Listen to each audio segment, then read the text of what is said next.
YouTube, what's going on? I'm back at it again with another reaction video. Now today I'm gonna be reacting to 3 true lockdown horror stories.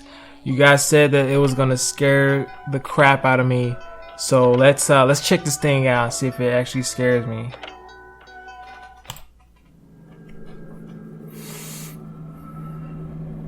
Man, it's always this music that's just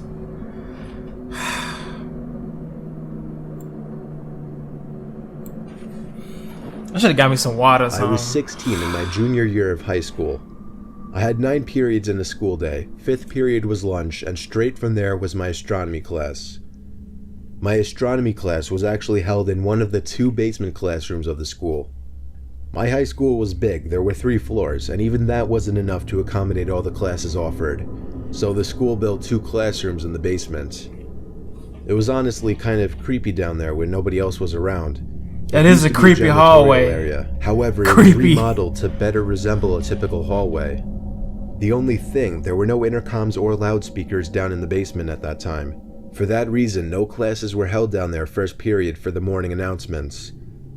Everyone referred to this little section of the basement as the chamber, and everyone always tried to get classes down there just because it was air conditioned and the classes were typically easier. Plus, it had its own bathroom down there. We had a quiz in astronomy that day. Usually I was one of the first done just because I found the class easy. After I finished my quiz, I texted my friend who was in the other basement classroom to meet me in the bathroom because I was bored. He told me okay. I walked out of the classroom and down the small hallway to the bathroom. A few seconds later, the door opened and my friend JJ entered the bathroom. We were joking around for a while, until JJ checked his phone and said someone texted him saying the school was going on lockdown. We both looked at each other with the same grins. Neither of our teachers saw us leave the classrooms. That meant we had free range of the school while it was on lockdown. What? We agreed to sneak upstairs and look around the hallways just for the hell of it. The worst that would happen is that we'd explain how we couldn't hear the announcements in the basement classrooms. Upon opening the basement door to the main floor, we were surprised to find all the lights had been turned off, so the hallways were pretty much pitch black aside from the light pouring in from the doors in the lobby. This was legit because usually the lights were left on in the hallways during lockdowns. Something was going down, and we didn't know if we were even comfortable walking around now. JJ stepped out a little further into the hallway, and I followed suit. JJ then looked down the hall and said, "Who's that?" I looked, and emerging from the darkness was a man. At first, we couldn't tell if he was a teacher or not. But as he got closer, we realized this guy wasn't dressed at all like any staff member. He was dressed like a bum. "Alright, let's go," I told JJ as we hurried back down to the basement. He surely saw us, whoever he was. We saw both classrooms had their doors shut and lights off. So to avoid making a scene, we decided to hide in the bathroom. I shut the light first thing and then we both went to hide in the corner stall. There was complete silence in the room, no ventilation, no heaters, nothing. Just the sound of me and JJ breathing, and an occasional drip from the sink. The door to the bathroom suddenly opened, and light from the hallway poured into the bathroom for a brief moment. The door shut, and the bathroom was once again pitch black. Me and JJ tried our best to control our breathing. The room was so silent that we could hear somebody walking over to our side of the bathroom. The person stopped and started breathing really heavily, as if they were out of breath. Me and JJ were both scared to death. JJ did something very dumb. He whispered in my ear, "We have to crawl out through the other stalls." The room was so silent, however, that even JJ's whisper could be heard from across the room. The heavy breathing outside the stall stopped, and the person tried pressing the stall door in. That was when I whispered, "Go, go," to JJ. We both crawled under the sidewall to the next stall over, and then the next stall, and then finally out to the other side of the bathroom. The person was now full on banging on the stall door. Me and JJ hopped up off the floor, opened the door, and as the light filled the room again, we saw the guy from upstairs in the corner. We pounded on the door to JJ's class. The teacher let us in within seconds. JJ explained everything as the teacher locked the door, mentioning a gun sticking out of the man's pocket. I was shocked to hear this because I didn't see a gun, but I went along with it anyway. Yeah. Usually a bunch of high school students would be laughing their asses off at two students causing a scene like this, but I noticed all the kids sitting in the corner looked concerned. A sudden bang at the door made everyone jump, and a couple of girls squeal out of fear. JJ, the teacher, and I could see the man standing at the door, looking through the window while trying the doorknob. Oh, man. After a few bangs on the door out of what seemed to be anger, he turned and walked down the hallway back to the stairs. We don't know how much longer the lockdown went on for, but for over an hour we sat in silence in the room, other than the teacher occasionally asking me and JJ questions in a very concerned tone, shaking his head after everything we would tell him. Eventually, somebody from upstairs called the teacher and he instructed all of us to single file walk up the stairs and out of the building, where we would be greeted by cops. Me and JJ did the best we could at describing the man to the cops and to the dean. One of the cops patted me on the back and we were sent off to go home. After this incident, the school installed cameras everywhere and ramped up the security budget. This incident never got media attention, so honestly, we never found out if police caught the guy.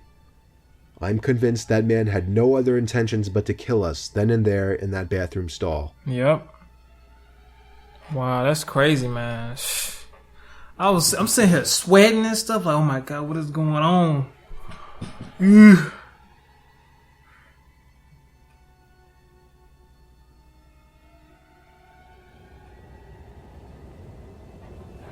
I'm a retired New Jersey police officer. Throughout my 20 years in the force, the most disturbing call I ever received was for a school lockdown happening at a nearby middle school, of which I'll leave out the name for legal reasons. It happened on a stormy, dark day.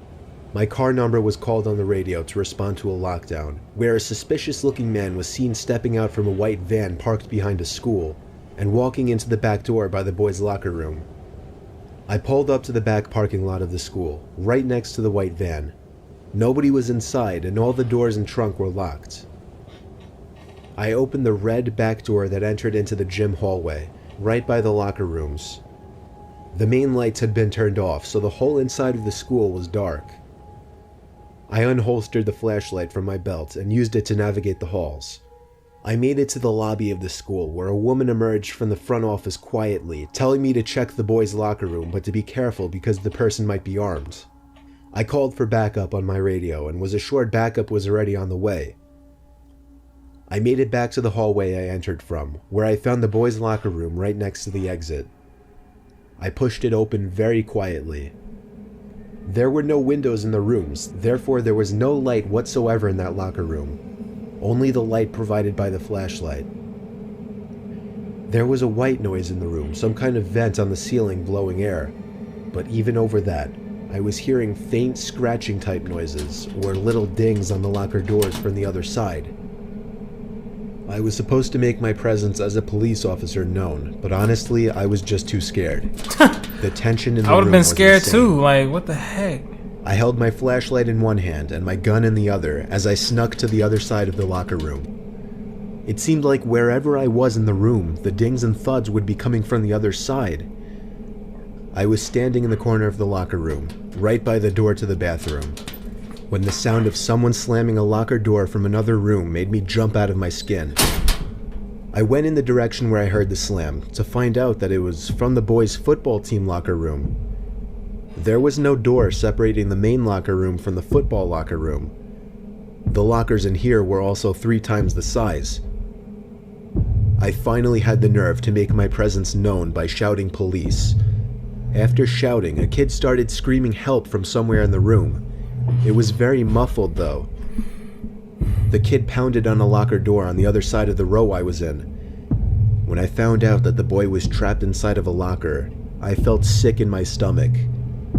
I told him I'd be right back, once again calling for backup while running outside to where the white van was. It was gone. My biggest mistake was not getting the plate number first thing. I told dispatch to be on lookout for a suspicious white van. I ran back into the school and instructed the staff in the front office to end the school day and to send somebody with a key to the locker room to get the boy out of the locker. The boy was held by the man with a knife on his back, as I speculate the man was quietly trying to get the 12-year-old boy to his van. The boy was bleeding on his arm from the man cutting him while resisting. The man's van was spotted a week later in a 7-Eleven parking lot, where he was arrested after being properly identified.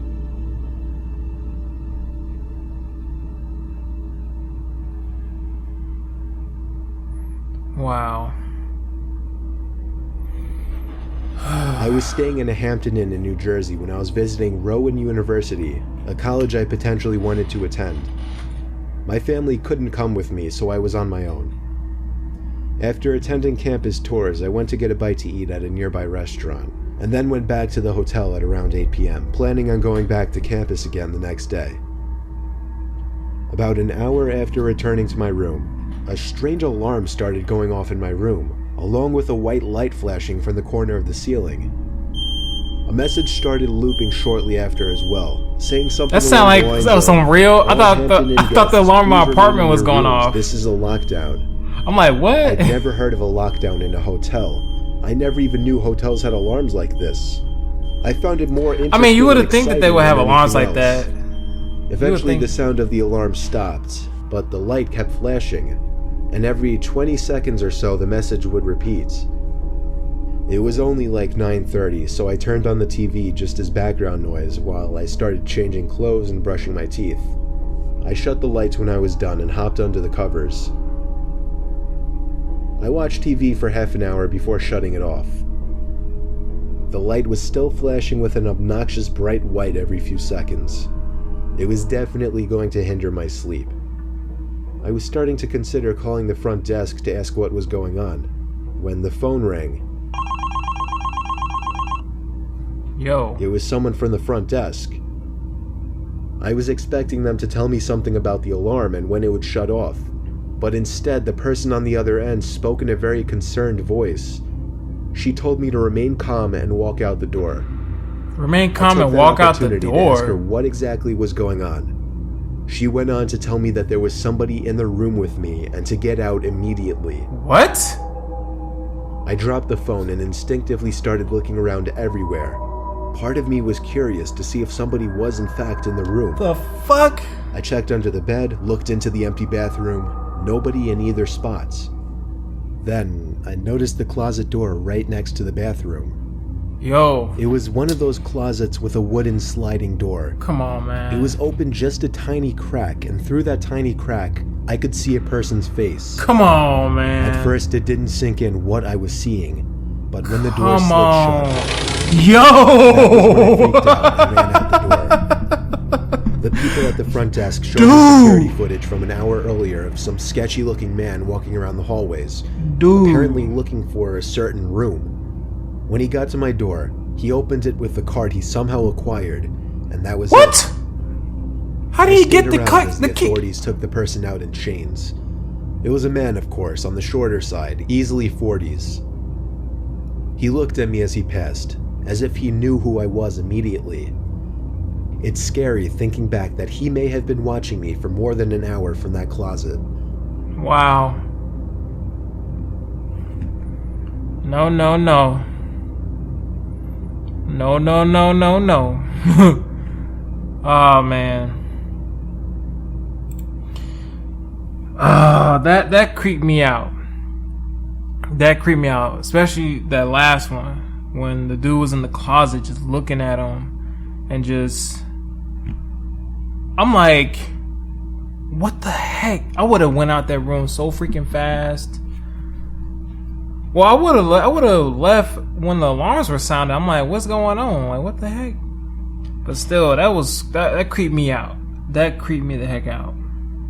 That was crazy. Alright, man. If y'all like my reaction, post your comments down below, like and share it out your friends. Subscribe to this channel for more reaction videos. Janka holding down for 100,000 subscribers, and Janka is out.